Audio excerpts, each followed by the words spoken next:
কত বছর যাবত ব্যবসা করছেন আপনি? হুম? মোটামুটি 10-15 বছর যাবত ব্যবসা করছেন।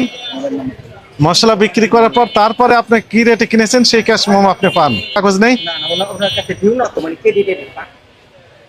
বাকি?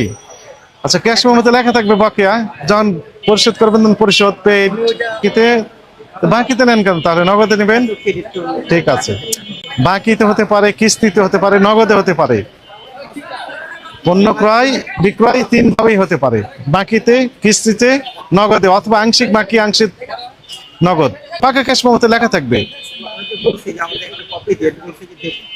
তাই বলি যে দেবে, ঈদের পরে দিবে। ওনার কাছ থেকে নিয়েছেন? ওনার থেকে আমরা প্রায় আপনার পাকা ক্যাশ মেমো বের করেন, লিখে দেন যে ওনার কাছ থেকে আমি এই মশলা কিনেছি, পাকা ক্যাশ মেমো দেয়নি।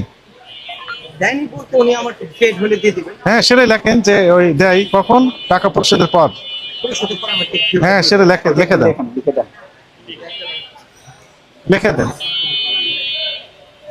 একটু কমেছে, 5200 ছিল, এখন 5050, 150 টাকা কমেছে দারুচিনি।